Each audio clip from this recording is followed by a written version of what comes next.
चिंता संतानहंतारो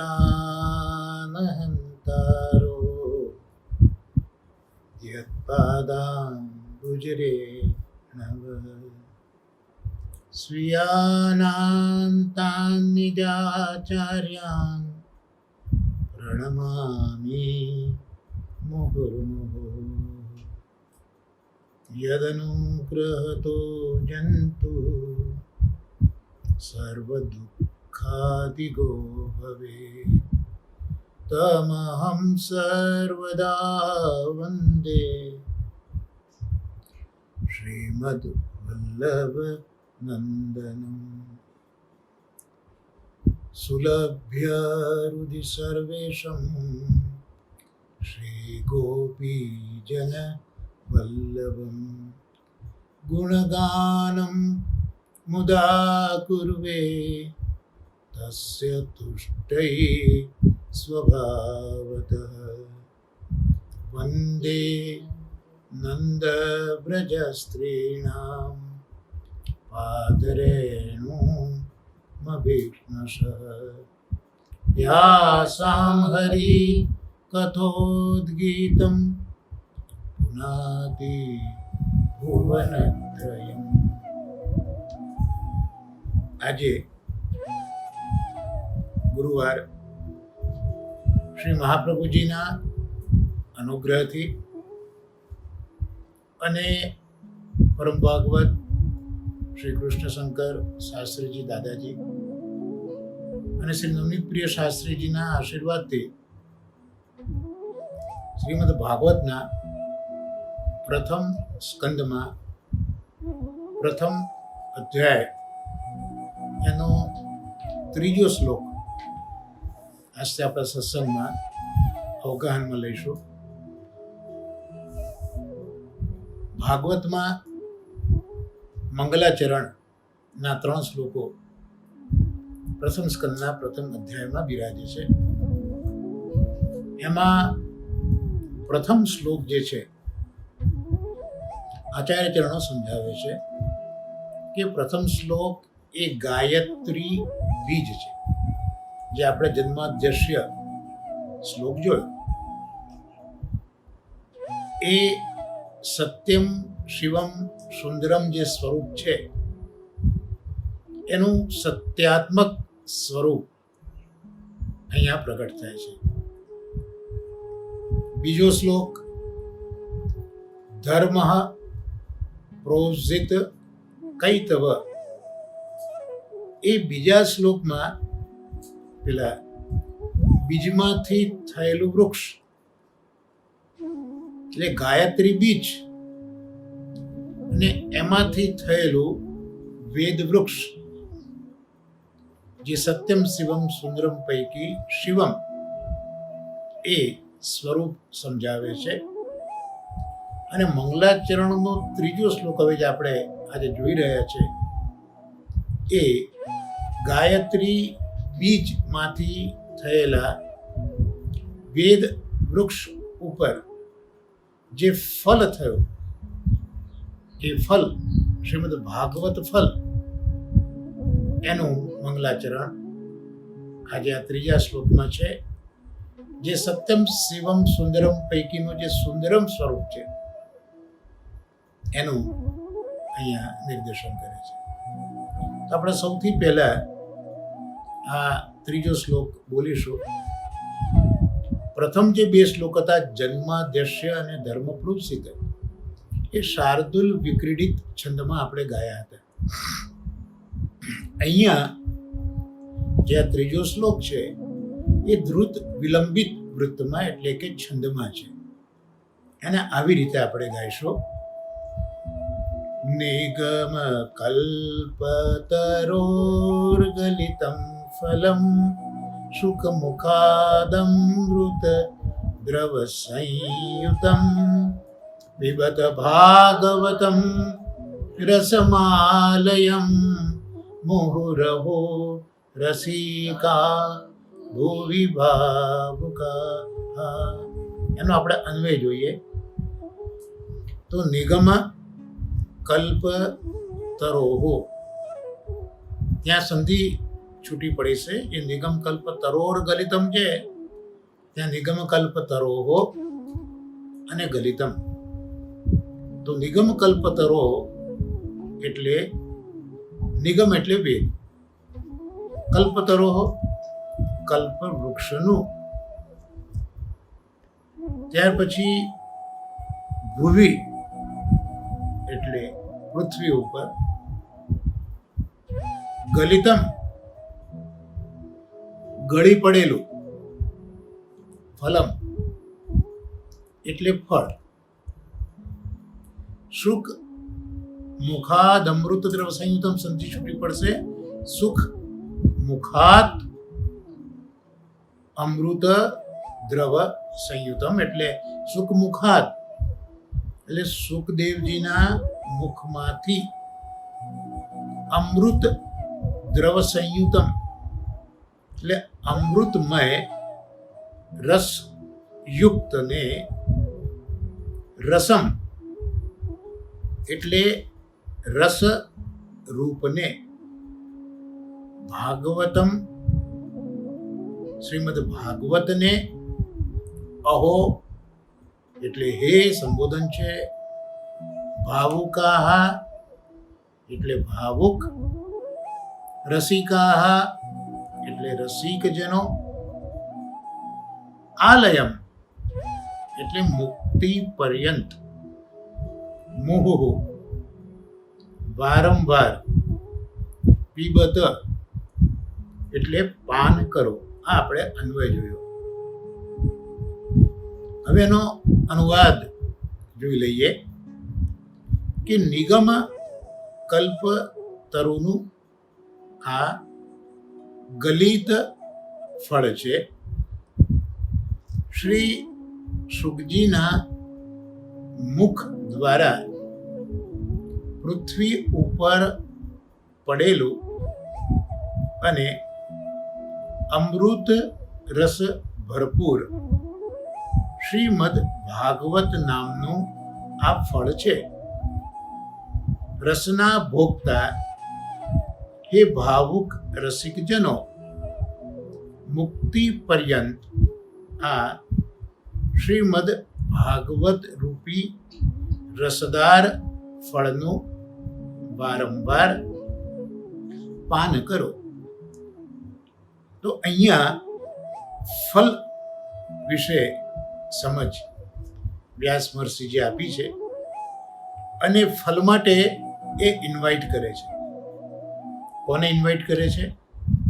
એ ઇન્વાઇટ કરે છે ભાવુક રસિકજનોને, જે રસના ભોગતા છે અને ભાવુક છે એવા રસિકજનોને ઇન્વાઇટ કરે છે કે તમે આ ભાગવત રૂપી એક ફલ છે અને આ ફલ પાછું રસદાર છે. શાસ્ત્રીજીની કથા મને યાદ આવી. શાસ્ત્રીજીએ કથામાં પૂછ્યું હતું કે ફળ કેટલા પ્રકારના? ફળ કેટલા પ્રકારના? તો એક રસ વગરનું ફળ, બીજું રસ વાળું ફળ અને ત્રીજું રસ એ જ ફળ. જે રસ વગરનું છે તો આ સૂકો મેવો છે, બદામ ને પિસ્તા ને બધું, એ ફળ તો ખરું, સૂકું ફળ છે ને, ડ્રાય ફ્રૂટ, પણ એમાં રસ નથી. ત્યાર પછી રસવાળું, તો રસવાળું ફળ છે તો આ કેરી છે, મોસંબી છે, દ્રાક્ષ છે, એ બધા રસવાળા છે. અને ત્રીજું રસમય, જે માત્ર રસાત્મક જ છે, તો રસમય એ ફળ કહ્યું. તો જે રસ વગરનું ફળ છે તો આપણે જોયું, રસવાળું ફળ કેરી વગેરે, મોસંબી વગેરે, તો એમાં રસની સાથે સાથે એના છોતરા છે, એના છોડા છે, રેસા છે, બીજ છે, એટલે રસવાળું છે. જ્યારે ત્રીજું ફલ શ્રીમદ ભાગવત રસમય છે. એટલે જ્યાં પેલા ગોટલા કે છોતરા કે રેસા એવું કંઈ કાઢવાનું છે જ નહીં, એ બધું જ જ્યાં રસ છે. એટલે શાસ્ત્રીજી ઉદાહરણ તરીકે સમજાવે છે અને સુબોધિની ઇત્યાદિ ગ્રંથોમાં પણ ઉલ્લેખ જોવા મળે છે કે ભાઈ દાખલા તરીકે એ પ્રકારની આવે છે દ્રાક્ષ જે સીડલેસ હોય, દાડમ સીડલેસ આવે કે માત્ર ત્યાં રસ જ હોય, તો આવું લૌકિકમાં પણ જોવા મળે છે. તો ત્યાં કશું નાખી દેવા જેવું છે નહીં. તો આ શ્રીમદ ભાગવત છે એ આવું રસદાર ફળ છે, ટૂંકમાં રસમય છે. અને એ ફળનું પાન કરવા માટે કહે છે, પણ કેટલી વાર પાન કરવાનું? વારંવાર પાન કરવાનું એવું કહ્યું. એટલે આ શ્રીમદ ભાગવત રૂપી રસાત્મક રસમય ફલ એનું વારંવાર પાન કરવાનું કહે છે. પણ આ ભાગવત રૂપી ફલ એમાં રસ કયો છે? તો એ રસ છે અમૃત રસ છે. એમાં અમૃત રસ ભરપૂર આ શ્રીમદ ભાગવત છે. અને ફળ એ ઘણા હોય, પણ એમાં અમૃત જ છે, રસ જ છે. ખબર ક્યારે પડે? મીઠું ફળ કયું વધારે હોય? તો પોપટે જે ચાંચ મારી હોય તે ફળ મીઠું હોય. તો આ અમૃત રસથી ભરપૂર શ્રીમદ ભાગવત નામનું આ ફળ જે છે એ સુખદેવજીના મુખ દ્વારા પૃથ્વી ઉપર પડેલું છે. અને આવું ફળ કયા વૃક્ષનું છે? તો એ જે વૃક્ષ છે એ વૃક્ષ કલ્પતરુ છે. નિગમ રૂપી કલ્પતરુ છે, એનું આ ફળ છે. તો આપણે આ જે ફળ છે એને આ શ્લોકમાં આ સમજવાનો પ્રયત્ન કર્યો. હવે શાસ્ત્રીજીના કાનીથી થોડો વિચાર કરીએ કે અહીંયા નિગમ એટલે શું? સામાન્ય રીતે આપણે ત્યાં બે શબ્દો જોવા મળે છે, એક આગમ અને બીજું નિગમ. થોડોક સમજવાનો આપણે પ્રયત્ન કરીએ. વેદનો વિષય છે, થોડુંક શુષ્ક પણ લાગશે, પણ જ્યારે અહીંયા નિગમના જ ફલની વાત થઈ રહી છે ત્યારે નિગમ શું છે એને પણ જો આપણે સમજીશું તો વિશેષ આનંદ આવશે. એટલે શાસ્ત્રીજીની કાનીથી પુષ્ટિપુલીની ગ્રંથમાં આપણે સમજાવ્યું છે કે એક આગમ છે અને બીજું નિગમ છે. તો આ જે આગમ છે એ આગમ તંત્ર રૂપ છે. આગમ એ તંત્ર રૂપ છે અને એ આગમ શબ્દ શાસ્ત્રવાચક છે, શાસ્ત્રને સમજાવે છે. અને શાસ્ત્ર તો ઘણા હોય, તો એમાં જે તંત્રનું શાસ્ત્ર હોય એ આગમ કહેવાય.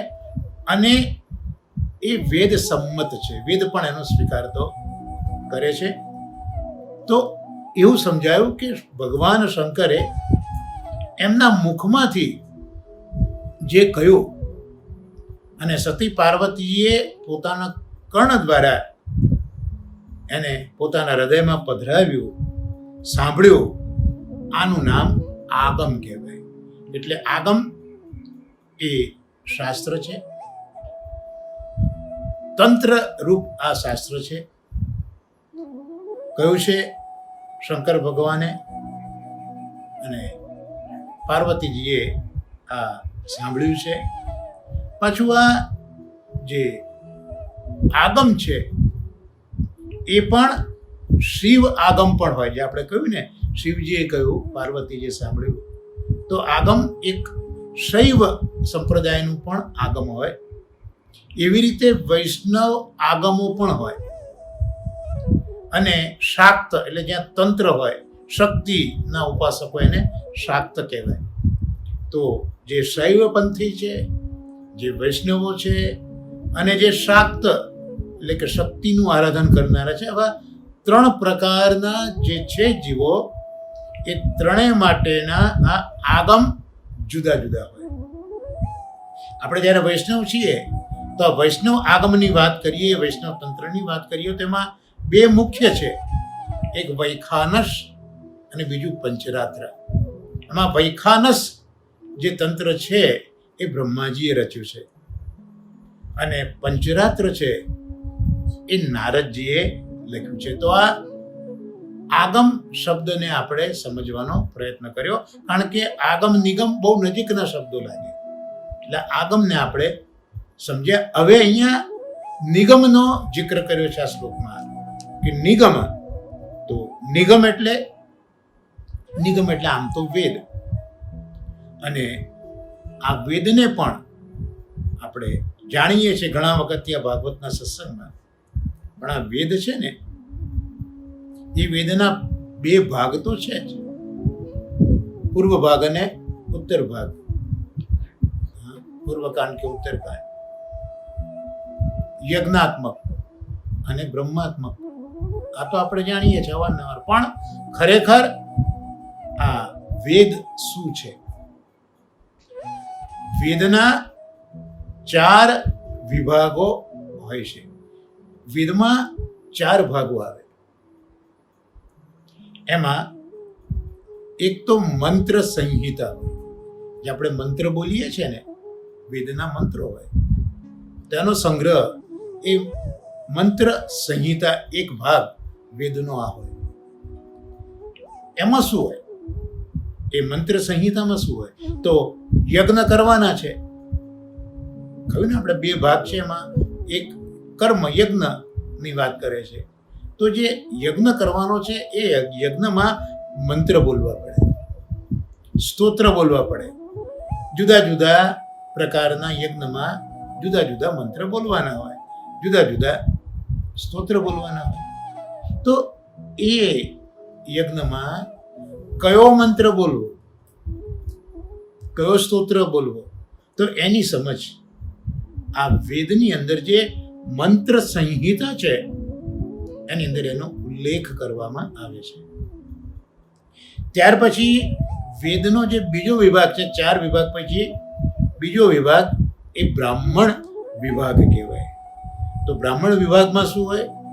તો યજ્ઞમાં ઉપયોગી મંત્રો તો તમને મળ્યા, સ્તોત્ર તો મળ્યા, પણ હવે એ યજ્ઞ માટેના જે વિચારો છે, જે વિધાનો છે, એના કથાનકો છે, તો યજ્ઞમાં ઉપયોગી જે વિચાર, જે વિધાન, જે કથાનક, એનો સમાવેશ આ વેદના બ્રાહ્મણ વિભાગમાં થાય છે. એટલે ખરેખર વેદમાં મંત્ર સંહિતા હોય અને બ્રાહ્મણ વિભાગ હોય. તો મંત્ર સંહિતા અને બ્રાહ્મણ આ 2 વિભાગ જ્યારે મળે ત્યારે એને વેદ કહેવાય. આપણે આ નિગમ શબ્દને જરા વિસ્તૃત રીતે કંઈક સમજવાનો એક આ નમ્ર પ્રયત્ન કરીએ છીએ.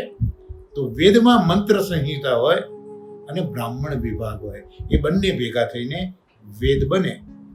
હવે આ બ્રાહ્મણ ભાગની અંદર પણ એક આરણ્યક કરીને વિભાગ આવે. આરણ્યક શબ્દ ઉપરથી જ લાગે કે ભાઈ આરણ્ય એટલે વન સાથે, અરણ્ય સાથે જોડાયેલો આ શબ્દ છે. અર્થાત જે ઋષિમુનિઓ હતા, એ ઋષિમુનિઓ અરણ્યમાં વસતા હતા, અને અરણ્યમાં વસીને એ ઋષિમુનિઓ એક ચિંતન કરતા હતા. તો એ ઋષિઓએ અરણ્યમાં નિવાસ કરીને જે ચિંતન કર્યું, એ ચિંતનની જે રજૂઆત છે એ આરણ્યક કહેવામાં આવે. એટલે વેદમાં જે મંત્ર સંહિતા વિભાગ, બ્રાહ્મણ વિભાગ, અને બ્રાહ્મણ વિભાગમાં પણ જેમાં યજ્ઞને ઉપયોગી વિચારો, કથાનકો છે ને, તો એ ઋષિઓએ જે અરણ્યમાં એના વિશે ચિંતન કર્યું છે એ બધું આ આરણ્યક તરીકે ઓળખાય છે. તો આ બ્રાહ્મણ ભાગની અંદર આ આરણ્યક એક ભાગ પાછો વેદનો આવી ગયો, જ્યાં ઋષિ મુનિઓનું અરણ્યમાં કરેલું ચિંતન છે.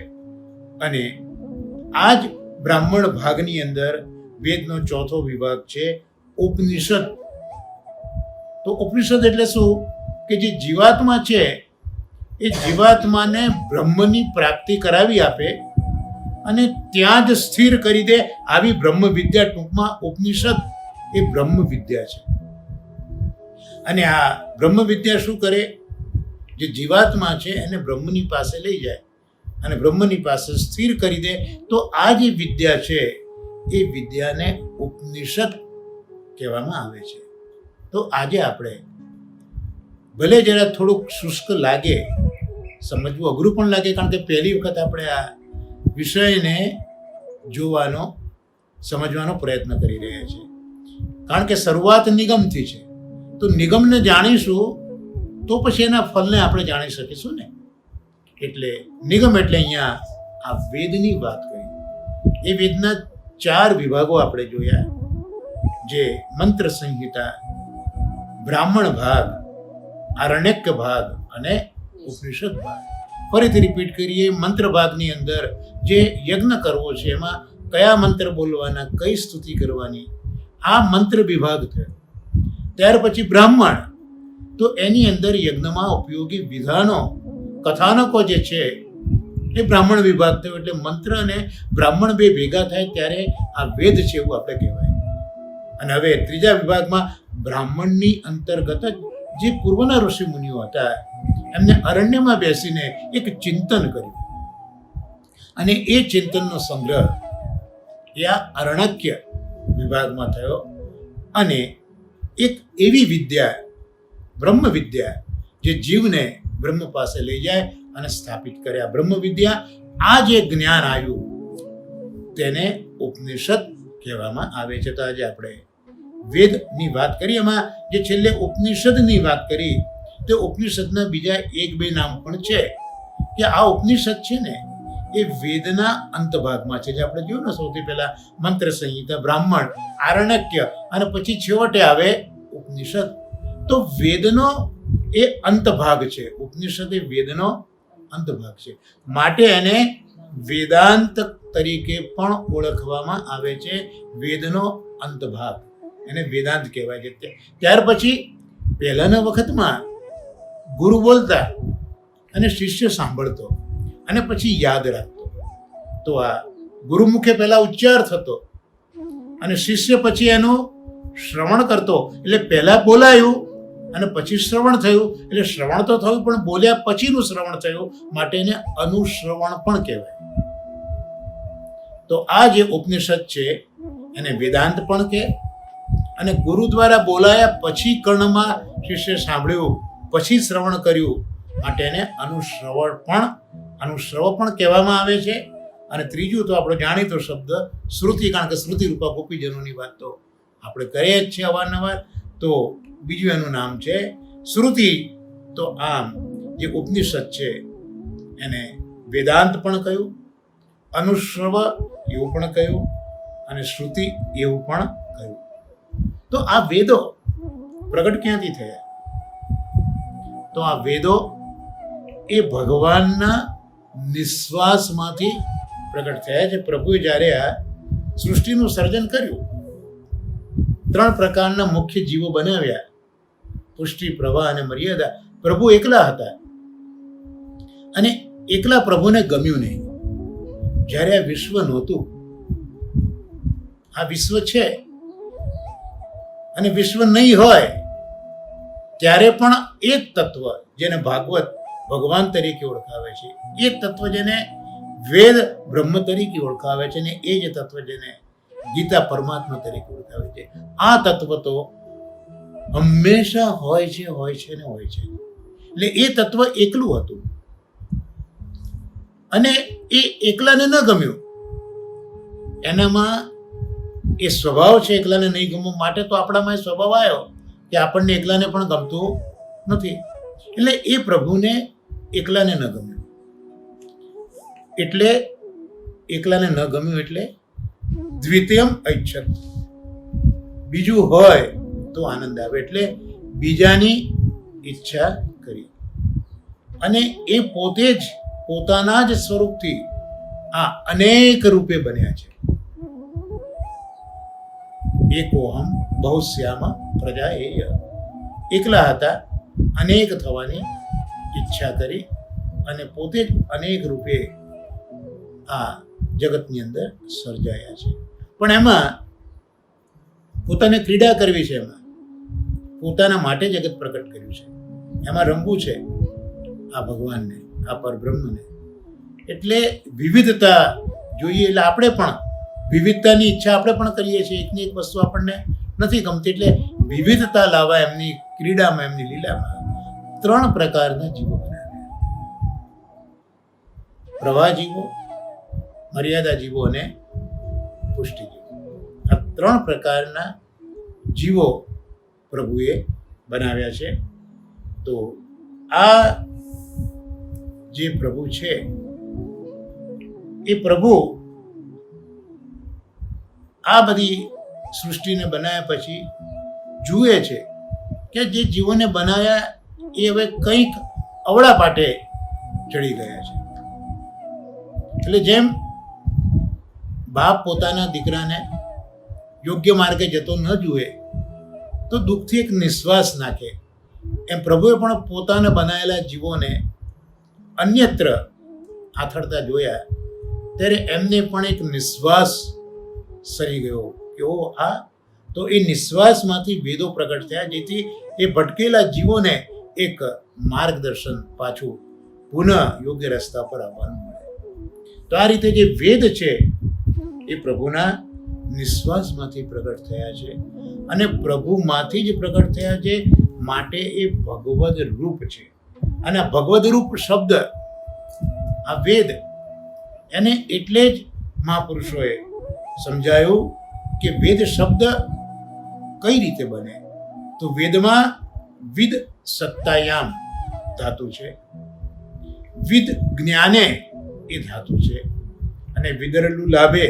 તો આ 3 પ્રકારના ધાતુના મિશ્રણથી આ વેદ શબ્દ બન્યો. હવે જે વિદ સત્તાયામ એટલે ત્યાં સત છે, વિદ જ્ઞાને ત્યાં ચિત્ત છે, અને વિદરલું લાભે લાભ એટલે આનંદ છે, તો ત્યાં આનંદ છે. એટલે આની અંદર ક્રમશઃ સત, ચિત્ત અને આનંદનું દર્શન અહીંયા જોવા મળે છે. ટૂંકમાં આ વેદ સચ્ચિદાનંદ બ્રહ્મનું જ પ્રતિપાદન કરનારું છે. એટલે જ ઠાકોરજીએ શ્રીમદ ભગવદ્ ગીતામાં પણ જ કહ્યું કે વેદૈશ્ચ સર્વ બ્રહ્મેવ વેદ્ય. તો આ જે વેદ છે એ પોતે સચ્ચિદાનંદન બ્રહ્મનું જ આપણને પ્રતિપાદન કરે છે. તો સત શું? તો આજે જગતમાં દેખાતી જળ પદાર્થ એ સત છે. ત્યાર પછી જે આ ચેતન જોવા મળે છે જુદા જુદા જીવો સ્વરૂપે, પશુ પક્ષી મનુષ્ય, તો એ ચિત્ત ચેતન એ જીવ છે. અને એમાં જે પેલો આનંદ છે તિરોહિત, એ અંતર્યામી રૂપે પ્રભુ જ બિરાજે છે. તો આમ જે ભગવાન સચ્ચિદાનંદ રૂપે છે, જે વેદ એને સચ્ચિદાનંદ ઓળખાવે છે, એ જ સચ્ચિદાનંદ આ જગતમાં જળ સ્વરૂપે સત, જીવ તરીકે ચિત્ત અને અંતર્યામી સ્વરૂપે આનંદ તરીકે એ અહીંયા બિરાજી રહ્યા છે. અને આ રીતે બ્રહ્મનું જ નિરૂપણ છે. તો હવે આવીએ આપણે નિગમ શબ્દ ઉપર. તો આ વેદને જ નિગમ તરીકે ઓળખાવે છે. તો વેદને નિગમ તરીકે એટલા માટે ઓળખાયું કે નિતરામ ગમયતી બ્રહ્મ બોધયતી ઇતિ નિગમ, એટલે જે સંપૂર્ણ રીતે બ્રહ્મ જ્ઞાન કરાવે એનું નામ નિગમ. એટલે ઉપનિષદમાં જોયું ને આપણે કે વેદનો અંતભાગ જ્યાં બ્રહ્મ વિદ્યા છે, એ બ્રહ્મ વિદ્યા શું કરે છે કે જીવને આ સંસારમાં જે બધા છે અનેક પ્રકારના એટેચમેન્ટ્સ એમાંથી દૂર કરીને પ્રભુની પાસે લઈ જાય છે. એટલું નહીં, ત્યાં સ્થિર કરી દે છે. તો આ જે બ્રહ્મ વિદ્યા છે એ આવી ક્યાંથી? તો આ વેદમાં જે બ્રહ્મ જ્ઞાન છે એ બ્રહ્મ જ્ઞાન જ આ બ્રહ્મ વિદ્યા છે. તો વેદ છે એ સંપૂર્ણ રીતે બ્રહ્મ જ્ઞાન આપે છે, એટલે બ્રહ્મનું સંપૂર્ણ જ્ઞાન આપે છે. અને આ રીતે વેદને નિગમ કહેવામાં આવે છે. એટલે અહીંયા જે નિગમ શબ્દ વાપર્યો એટલા માટે કે જે સદાય હંમેશા સતત બ્રહ્મ જ્ઞાન જ કરાવતું રહે છે. અને બ્રહ્મ જ્ઞાન કરાવીને આપણા જેવા આ પ્રભુએ પ્રગટ કરેલા જીવો સૃષ્ટિને આમ તેમ આથડતા અટકાવીને પ્રભુની પાસે જે લઈ જાય છે બ્રહ્મ જ્ઞાન આપીને, બ્રહ્મ વિદ્યાનું દાન કરીને, માટે એને નિગમ કહેવામાં આવે છે. તો આ નિગમ શબ્દ આપણે જોયો. તો હવે આ જે નિગમ છે એને કલ્પતરુ કહ્યું. કલ્પતરુ એટલે તો એ પ્રકારનું વૃક્ષ જેના નીચે બેસીને આપણે જે કંઈ કલ્પનાઓ કરીએ એ વસ્તુની પ્રાપ્તિ થઈ જાય, આનું નામ કલ્પવૃક્ષ કહેવામાં આવે છે. તો અહીંયા જે નિગમ છે એ પણ આવું કલ્પતરુ છે. પણ આ જે કલ્પતરુ છે એને કલ્પવૃક્ષ પણ કહે તો બે જગ્યાએ કલ્પવૃક્ષ છે. આચાર્ય ચરણો સુબોધિનીજીમાં એ મેન્શન કરે છે કે એક કલ્પવૃક્ષ સ્વર્ગમાં છે, એક કલ્પવૃક્ષ સ્વર્ગમાં છે અને બીજું વૈકુંઠમાં છે. વૈકુંઠમાં નિશ્રેયસ ઉદ્યાન જે છે ત્યાં આ કલ્પતરુ રહેલું છે. હવે જે એક શબ્દરૂપ રસવાળું જે કલ્પવૃક્ષ છે, રસાત્મક શબ્દરૂપી રસ, એ જે કલ્પવૃક્ષ છે એ આ નિગમ છે. ત્યાં રસ છે પણ શબ્દરૂપ રસ એની અંદર છે, શબ્દાત્મક શબ્દો જ બધા રસ બનીને એમાં આવ્યા છે. તો આ નિગમ એ સ્વર્ગના વૃક્ષ કરતા સરસાઈ ધરાવે છે. અહીંયા આપણને એમ લાગે કે નિગમરૂપી કલ્પતરુ એવો અર્થ આપણે જો કે નિગમરૂપ કલ્પતરુ. તો તમે જ્યારે નિગમરૂપ કલ્પતરુ કહો તો આ તમે અલંકાર વાપર્યો કહેવાય. આપણે કહીએ કે ભાઈ ધોળું તો કોના જેવું ધોળું? બગલા જેવું ધોળું. તો ત્યાં આપણે એને રૂપક અલંકાર એને કહીએ. તો અહીંયા મહાપ્રભુજી આ પ્રકારના જે રૂપક છે એ સ્વીકારતા નથી. કાવ્યમાં, કારણ કે પદ્ય જ છે, શ્રીમદ ભાગવતમાં કાવ્ય જ છે. લૌકિક કાવ્યોમાં રૂપક હંમેશા હોય, અલંકાર છે એટલે જ એને અલંકાર કહે. અલંકાર એટલે જેનાથી શોભા વધે, ઘરેણું. સ્ત્રીઓ પણ અલંકાર સજે છે ને, સારા દેખાય એટલે. એવી રીતે પદ્ય જે કવિતાઓ છે એ કવિતાઓ પણ વધારે શોભે એટલે એમાં અલંકાર મૂકવામાં આવે. શબ્દ અલંકાર હોય, અર્થાલંકાર હોય. તો શબ્દરૂપી અલંકાર, અર્થરૂપી અલંકાર. તો આનાથી કવિતા નિખરે. પણ આ તો અલૌકિક કાવ્ય છે એટલે એમાં કોઈ જાતની રૂપક સરખામણી નથી. એનું કારણ મહાપ્રભુ સુબોધિનીજીમાં સમજાવે છે કે શ્રીમદ ભાગવતમાં સત્ય કહેવામાં આવ્યું છે. જે કવિઓ કવિતાઓ લખે છે, રૂપકો યોજે છે, તો એમાં એમના તર્ક હોય છે, એમાં એમના તર્ક હોય. અને તર્ક દોષવાળા પણ હોય, જેવી વ્યક્તિ એવા દોષ. તો મહાપ્રભુજી કહે છે કે અહીંયા તો સત્ય વસ્તુ જ છે અને વાસ્તવ વસ્તુ છે.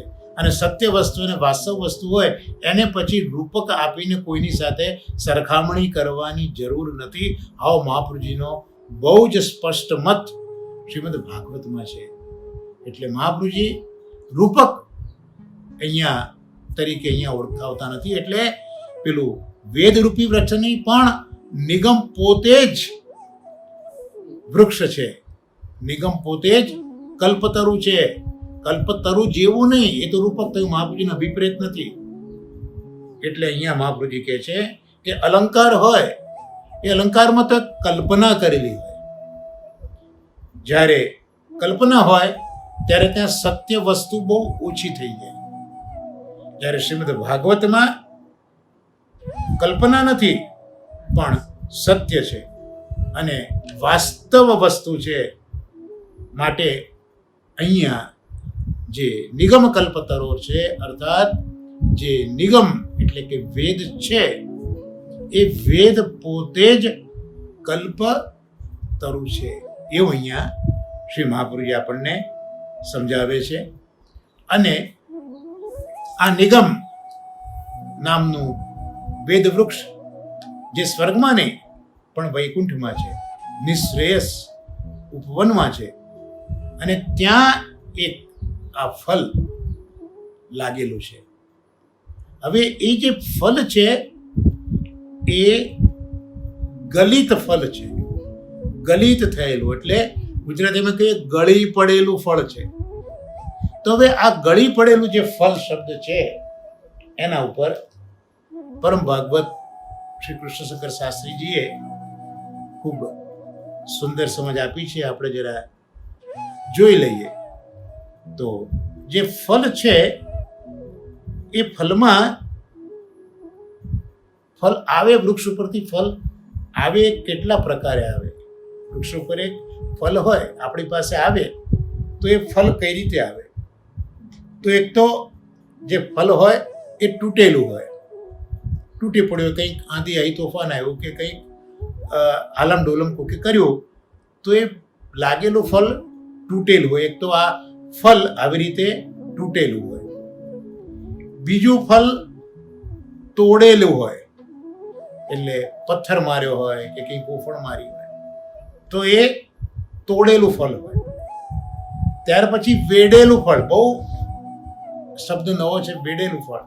તો જે વૃક્ષ ઉપરનું ફળ હોય ને ઉતારવા માટેનું એક ચોક્કસ સાધન આવે, એ સાધનથી ફળને નીચે ઉતારે તો એને કે વેડવ્યું. એ જે વૃક્ષ ઉપરથી ફળ પેલા સાધનથી ઉતાર્યું ને એને વેડેલું ફળ કહેવામાં આવે. અને ચોથો પ્રકાર છે ગળેલું. તો આ 4 પ્રકારના ફળો છે. આપણે તો અત્યારના આમે કેરીની સિઝન ચાલી છે એટલે આ 4 પ્રકારના આમ્ર ફળો છે. એક તૂટેલું છે, એક તોડેલું છે, એક વેડેલું છે અને એક ગળેલું છે. તો 4 પ્રકારના આમ્ર ફળ છે. આમાં જે તૂટેલું ફળ છે એ કોના જેવું? કારણ કે મૂળ તો વેદ છે ને, એ વેદની અંદર જે વસ્તુઓ મળે છે એ મૂળ વેદમાં જે છે જ ભાગવતમાં છે ને. કારણ કે વેદનું ફળ જે ભલે સ્વતંત્ર અસ્તિત્વ છે ભાગવતનું, પણ એનું મૂળ તો વેદમાં છે. એટલે શ્રીમદ ભાગવતમાં તમને કર્મ જોવા મળશે, કર્મ મીમાંસા જોવા પણ મળશે, તત્વજ્ઞાન પણ જોવા મળશે, યોગ પણ જોવા મળશે, ઉપાસના મળશે, લોકશાસ્ત્ર પણ જોવા મળશે. તો આ સર્વનું મંથન જે વેદમાં છે એ વેદમાં આ બધી વસ્તુનું મંથન એ શ્રીમદ ભાગવતમાં આવેલું છે.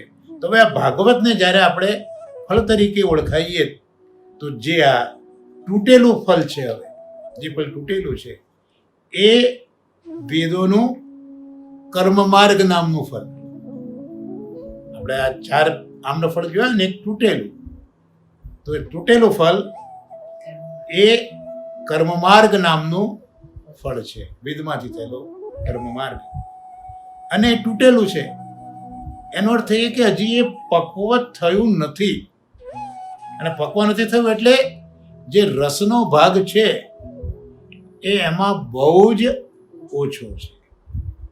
એટલે આ કર્મ માર્ગ એને સમજવો હોય તો યજ્ઞથી સમજાય. આપણે ભાગવતાર્થમાં પણ જોયો કે જે પેલો જવાબ આપ્યો છે પ્રથમ પ્રશ્નનો 5 શ્લોકોમાં, તો કર્મ ધર્મ યજ્ઞ. તો અહીંયા જે કર્મ માર્ગ છે એને યજ્ઞથી જ આપણે વધારે સારી રીતે સમજી શકીશું. તો એ આખી જે વિધા છે કર્મ માર્ગની એ પણ ખૂબ જ કષ્ટકર છે. એમાં પંચગવ્યનું પાન કરવું પડે. જે ગાય સાથે સંકળાયેલા ગવ્ય છે, એનું છાણ છે, એનું મૂત્ર છે, એનું દૂધ છે, આ બધાનું એમાં પાન કરવાનું હોય. પંચગવ્ય કે તો એ બધા કષ્ટ આપનારા પ્રાયશ્ચિતો એમાં કરવાના હોય છે. એટલે એમાં આપણા જેવા મનુષ્યને એમાં રસ બહુ પડતો નથી. ત્યાર પછી આ જે તૂટેલું ફળ આપણે જોયું કર્મ માર્ગનું, એ પછી બીજું ફળ બતાવ્યું તોડેલું ફળ.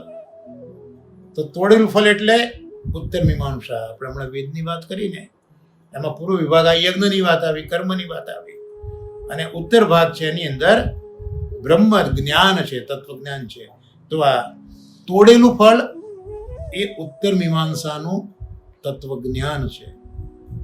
અને એ બુદ્ધિને શ્રમ આપીએ ને ત્યારે એ પાકે. હજી પૂરેપૂરું પાક્યું ના હોય, પણ બુદ્ધિને શ્રમ આપો ત્યારે એ પાકે. અને એને પક્વ જાણીને તોડો, પણ એમાં જે રસ છે એ રસ એટલો બધો છે નહીં, કારણ કે હજી એ અર્ધપક્વ થયેલું છે. ત્યાર પછી ત્રીજું જે ફળ છે એ ઉપાસના નામનું જે ફળ છે, એ વેડેલું ફળ છે. એ ભક્તિ અથવા તો ઉપાસના કહેવામાં આવે છે. એ લગભગ તો પક્વ થયેલું છે, પણ હજી પૂર્ણ રસ થયું નથી, એટલે રસરૂપે નથી. એટલે એમાં હજી ગોટલા છાલ એ બધું એની અંદર રહેલું છે, જે બધી તાજ્ય વસ્તુઓ છે. અને હવે ચોથું પ્રકાર ગલિત ફલ, એટલે શ્રીમદ ભાગવત એ વેદનું ગળી ગયેલું ફલ છે.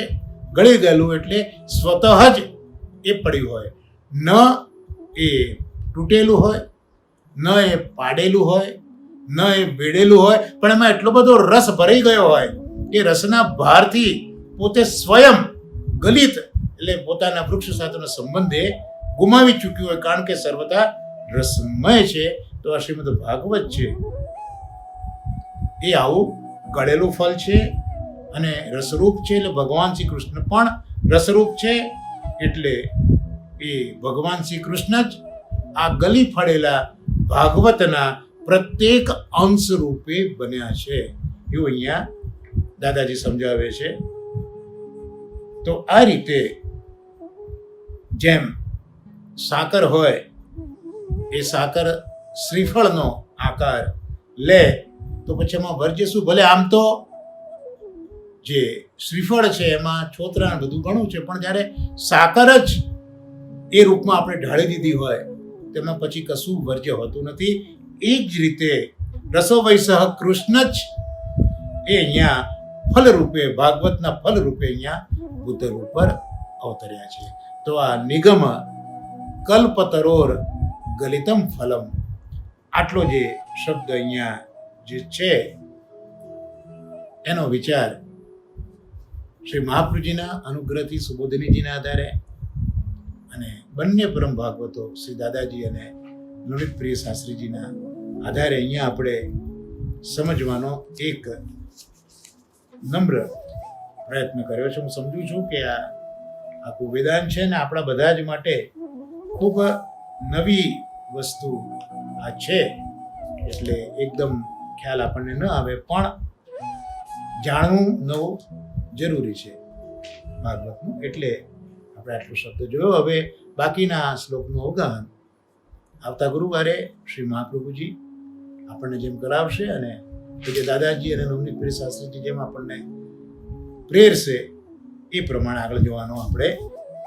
પ્રયત્ન કરીશું. તો ભાગવતના સત્સંગને અહીંયા આપણે હમણાં વિરામ આપીને આજનો જે બીજો ભાગ છે પુરુષોત્તમ સહસ્ત્રનામ સ્તોત્ર, એની અંદર જો આપના પુસ્તકમાં 83મું પેજ આપ જુઓ, એમાં 12મો શ્લોક આપણે શરૂ કર્યો હતો કે શુકવાગ મૃતાબ્ધિંદુ સૌનકાદ્ય કિલેષ્ટદ ભક્તિ પ્રવર્તકસ્ત્રાતા વ્યાસ ચિંતા વિનાશક. એટલે 21મું નામ અહીંયા હવે સૌનકાદ્ય કિલેષ્ટદ, એટલે સૌનકાદિ અખિલ ઇષ્ટદહ, આવું આપણે સંધિ છૂટી પાડીશું. તો શૌનકાદી મુનિઓ છે એમને અખિલ એટલે કે સર્વોત્તમ, સંપૂર્ણ, અખિલ એટલે સંપૂર્ણ, અને ઇષ્ટદહ એટલે જે ઇષ્ટ વસ્તુ છે એ ઇષ્ટ વસ્તુ એનું દાન આપનારા. તો શૌનકાદી મુનિઓને સંપૂર્ણ, સર્વોત્તમ એવી ઇષ્ટ વસ્તુનું દાન કરનારા. અહીંયા બહુ જ મહાપ્રભુજીના આ નામ માટે પંચમલાલજી બહુ સ્પેસિફિક સમજાવે છે કે અહીંયા શૌનકાદી મુનિઓ માટે જે ઇષ્ટ વસ્તુ છે તે ભક્તિ છે એવું છે. જેમ યમુનાજી માટે આજ્ઞા કરી હતી યમનાષ્ટકમમાં કે ધ્રુવ પરાશરા ભિષ્ટ દે, ધ્રુવ અને પરાશરને એમને જોઈતું હતું તે આપનારા. જ્યારે અહીંયા તો પંચમલાલજી ખૂબ સ્પેસિફિક ટીકામાં લખે છે કે શૌનકાદી મુનિઓને સંપૂર્ણ સર્વોત્તમ ઇષ્ટ વસ્તુ આપીએ, પણ કઈ ઇષ્ટ વસ્તુ? તો ભક્તિનું દાન આપનારા, એવો આ નામનો અર્થ શ્રી રઘુનાથજી મહારાજ કરી રહ્યા છે. વ્યાસ મહર્ષિજીએ પ્રથમ 3 શ્લોકમાં મંગલાચરણ કર્યું છે. એ પૈકીનો આજે આપણે 3જો શ્લોક અવગાહનમાં લીધો છે. અને ત્યાર પછી આ 3 શ્લોક પછી જે 4થો શ્લોક આવશે પ્રથમ સ્કંદના પ્રથમ અધ્યાયનો જે 4થો શ્લોક આવશે, ત્યાંથી શ્રીમદ ભાગવતનો પ્રારંભ થાય છે. એટલે હજી તો આપણે આપણા ભાગવતના સત્સંગમાં મંગલાચરણના 3 શ્લોકનું અવગાહન જ મહાપ્રભુજીના અનુગ્રહથી કરી રહ્યા છે. એ જ્યારે 3 શ્લોકોનું અવગાહન પૂરું થશે પછી 4થા શ્લોકથી કથા વસ્તુ શરૂ થશે. તો અહીંયા હવે જે 4થો શ્લોક છે એ 4થા શ્લોકની કથા સાથે આ 21મું નામ જોડાયું છે કે શૌનકાદી ઋષિઓને આવું ભક્તિનું ફળ આપનારા. તો એ જે કથા છે તે કથા એનો અહીંયા વિસ્તાર મહાપ્રભુજી મારી પાસે કરાયો છે 4થા શ્લોકથી આગળ. એમાં નૈમિષારણ્ય નામનું ક્ષેત્ર છે. ક્ષેત્ર એટલે જ્યાં ભૂમિનો પ્રભાવ હોય એને ક્ષેત્ર કહેવાય. આ ક્ષેત્રની દેવતા વિષ્ણુ ભગવાન છે. એના માટે અનિમિષ કહ્યું. અનિમિષ, નિમિષ આંખનો પલકારો, અનિમિષ જ્યાં આંખનો પલકારો નથી તે. તો જે દેવો છે એ લોકોને પાપણ ન હોય. અનિમિષ અહીંયા જે અર્થ કર્યો તો અનિમિષનો અર્થ અહીંયા છે વિષ્ણુ ભગવાન. એ અહીંયા નૈમિષારણ્યના દેવતા છે. દરેક તીર્થ અને ક્ષેત્રની દેવતા હોય. જેમ યમુનાજી છે તો ત્યાંની દેવતા યમુનાજી છે આધિદૈવિક સ્વરૂપથી. ગંગાજી જાઓ તો ગંગાજી એની આધિદૈવિક દેવતા છે. જગન્નાથજી જાઓ તો પુરુષોત્તમ ક્ષેત્ર છે, ત્યાં પુરુષોત્તમ ભગવાન એની આધિદૈવિક દેવતા છે. તો આમ આ જે નૈમિષારણ્ય છે એ ક્ષેત્રની દેવતા વિષ્ણુ ભગવાન છે. એનું બીજું નામ અનિમિષ. આંખના અહીંયા એની ખૂબી શું છે? તો આંખના પલકારા જેટલા ઓછા સમયમાં જ્યાં ખરાબ વિચારો શાંત થઈ જાય તેવું પુણ્યમય તપસ્થાન નૈમિષારણ્ય છે. એટલે અહીંયા આપણે હમણાં જ જ્યારે ભાગવતનો 3જો શ્લોક જોયો ત્યાં આ નિગમને વેદને સમજતા એક વિભાગ આપણે આરણ્યક જોયો કે જ્યાં અરણ્યમાં ઋષિઓએ જે ચિંતન કર્યું છે. તો એમ અહીંયા પણ નૈમિષ નામનું અરણ્ય છે અને એ અરણ્ય તપસ્થાન છે. ઋષિઓ ત્યાં આવ્યા છે. જેમ પૂર્વમાં ઋષિઓ ત્યાં ચિંતન કરતા હતા એમ અહીંયા ઋષિઓ આવ્યા છે, શૌનકાદી ઋષિઓ આવ્યા છે. એ તપસ્થાન એ છે અને તપસ્થાન હોવાથી એ પુણ્યમય છે. અને પુણ્યમય તપસ્થાન છે એટલે ત્યાં ગમે તેટલા ખરાબ વિચારો મનમાં ચાલતા હોય પણ એક આંખના પલકારા જેટલા સમયમાં તો એ મનમાં ચાલતા જે વિચારો છે, જે ચિત્ત ડોળાઈ ગયું છે એ એકદમ શાંત થઈ જાય છે. આ નૈમિષારણ્યની વિશેષતા છે. અને આવી આ પાવન ધરતી ઉપર અત્યારે 88,000 મહર્ષિઓ બિરાજીને આ અરણ્યમાં ચિંતન કરી રહ્યા છે. તેમના એક કુલપતિ છે, જેમ આજે પણ એક યુનિવર્સિટી હોય એના કુલપતિ હોય, તેમ આ પણ એ વખતની એક યુનિવર્સિટી છે જ્યાં 88,000 મહર્ષિઓ છે અને એના કુલપતિ છે, એનું નામ શૌનક મુનિ છે. આ બધા આ યજ્ઞ કરે છે એને સહસ્ર સમ તરીકે ઓળખાયો. તો એ સહસ્ર સમમાં, સહસ્ર એટલે 1000, તો 1000 વર્ષનું સત્ર કર્યું. શેના માટે? એમને સ્વર્ગલોક મેળવવો છે. અહીંયા શ્રી મહાપ્રભુજી આપણને સમજાવશે સુબોધિનીજીમાં કે અહીંયા સ્વર્ગલોક એટલે આપણે જેને સ્વર્ગલોક કહીએ છીએ કે ઇન્દ્ર જ્યાંનો રાજા છે, અપ્સરાઓ જ્યાં નૃત્ય કરે છે, જ્યાં બસ આનંદ ને આનંદ જ છે, વિલાસ જ છે, ભોગ જ છે, એ આ સ્વર્ગલોક નહીં. મહાપ્રભુજી આપણને સમજાવશે.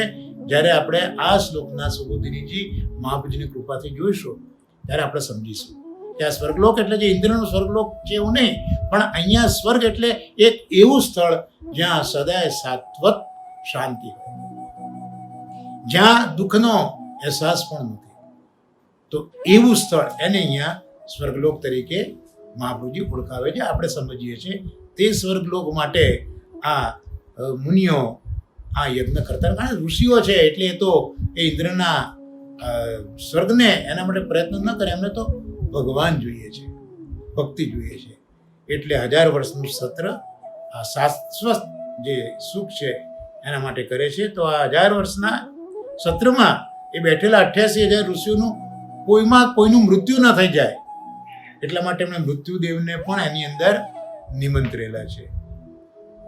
જ્યારે બલદેવજી તીર્થયાત્રા કરતા હતા, જ્યારે આ યુદ્ધ થયું મહાભારતનું, એ વખતે બલદેવજી કોઈ પક્ષમાં રહ્યા નથી, એટલે પોતે તીર્થયાત્રા કરવા નીકળી ગયા છે. અને તીર્થયાત્રા કરતા કરતા પાછા જે ઉગ્રશ્રવા સૂત છે એમનો પણ એમને રસ્તામાં વધ કર્યો છે અને પાછું એમનું તીર્થાટન ઋષિઓના કહેવાથી ચાલ્યું છે. આ બધું 10મ સ્કંદમાં આપણે પ્રસંગોપાત જોતા રહીશું. પણ અહીંયા બલદેવજીની તીર્થયાત્રા વખતે પણ પરીક્ષિતના રાજ્ય સમયે પણ અને જન્મેજયના સમયમાં પણ આ સત્ર ચાલુ હતું. કારણ કે 1000 વર્ષનું છે ને, તો આ 1000 વર્ષની અંદર બલદેવજીની તીર્થયાત્રા પણ આવી ગઈ. એટલે કૃષ્ણનો યુગ પણ ત્યાં સંપન્ન થયો, પરીક્ષિતનો યુગ પણ ત્યાં સંપન્ન થયો અને પરીક્ષિતના પુત્ર જન્મેજયનો સમય ચાલતો હતો ત્યારે આ સત્ર ચાલુ હતું.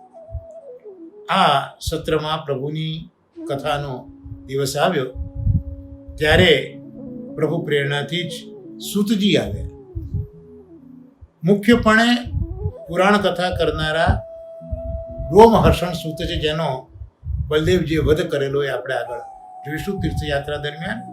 અહીંયા જે નૈમિષારણ્યમાં છે, ટૂંકમાં જે પુરાણો વાંચે એને સૂત કહેવાય, સૂત પુરાણી. અને એમને પણ વ્યાસજી પાસેથી જ આ શીખ્યું છે જે રોમહર્ષણ સૂત છે. કારણ કે ઠાકોરજી જે વેદ બ્રહ્માજીને આપ્યા ને તેને બ્રહ્મ હૃદય, ત્યાં મહાપ્રભુજીએ સમજાવ્યું છે કે વેદ સહિત પુરાણો પણ ઠાકોરજીએ બ્રહ્માજીને આપ્યા છે. તો એ પુરાણો વ્યાસજીએ આ રોમહર્ષણ સૂતને શીખવ્યા છે અને રોમહર્ષણ સૂતનો બલદેવજીએ વધ કરેલો છે. એટલે અહીંયા આ નૈમિષારણ્યમાં જે સૂત પુરાણી છે તેનું નામ ઉગ્રશ્રવા છે. એ આ રોમહર્ષણજીના પુત્ર છે. એ અત્યારે આ સહસ્રસમની અંદર કથા કરી રહ્યા છે અને શૌનકાદિ જે ઋષિઓ છે એ સૂતજીને ભાગવત સંબંધી પ્રશ્નો પૂછે છે. તે પ્રશ્નોમાં શ્રદ્ધા હતી, ભગવાનના ગુણાનુવાદ માટેની જિજ્ઞાસા હતી. શ્રી ભાગવતના મહાત્મ્યમાં આવા 7 પ્રશ્નોનો જિક્ર કરેલો છે કે પહેલા તો કથા સાર કહો, બીજું ભક્તિ જ્ઞાન અને વૈરાગ્યથી પ્રાપ્ત થતો વિવેક વધે કઈ રીતે, ત્રીજું માયાથી થતા મોહને વૈષ્ણવો દૂર કઈ રીતે કરે છે, ચોથો પ્રશ્ન ઇન્દ્રિયોના ભોગને ભોગવીને દુઃખી થતા લોકોનો જે ક્લેશ છે એ દૂર કરવાનું સાધન કયું, પાંચમો પ્રશ્ન પરમ કલ્યાણકારી સાધન શું, છઠ્ઠો પ્રશ્ન પરમ પાવન શું અને સાતમો પ્રશ્ન ભગવાન કૃષ્ણને મેળવી આપનારું નિત્ય સાધન કયું, ગમે તે યુગ હોય પણ મેળવી આપનારું સાધન કયું. તો આ મહાત્મ્યમાં, પદ્મપુરાણ મહાત્મ્યમાં આ પ્રશ્નો ઋષિઓએ પૂછ્યા છે અને ભગવાનના 6 ધર્મ અને 7મા ધર્મી એના સૂચક આ 7 પ્રશ્નો મહાત્મ્યના છે.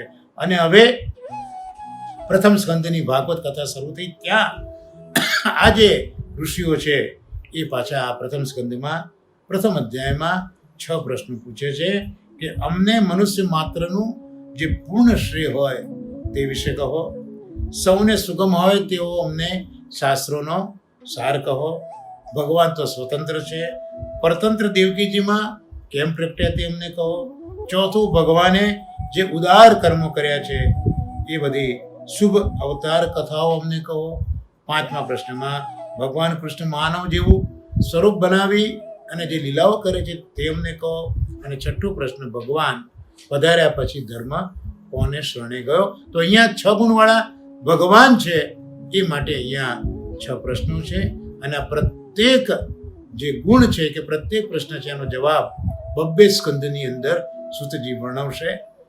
અને આ વેદ એ 2 કાંડ, હમણાં જ આપણે વેદની વાત ચાલી નિગમની, પૂર્વકાંડ જે કર્મ છે પ્રધાન, ઉત્તરકાંડ જે જ્ઞાન છે.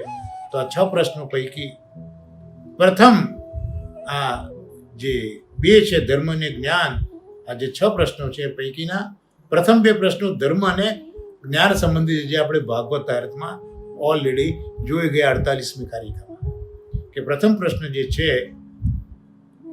એકાંત શ્રેય એ ધર્મ સાથે સંકળાયેલો માટે 5 શ્લોકમાં જવાબ છે અને જ્ઞાન સંબંધી 12 શ્લોકોમાં, એટલે પ્રથમ સ્કંદના 2જા અધ્યાયમાં 6 થી 10 શ્લોકો એની અંદર પહેલા પ્રશ્નનો જવાબ, અને 11 થી 22 એ જે 12 શ્લોકો છે એમાં જ્ઞાન સંબંધી જવાબ જોવા મળે છે આપણે.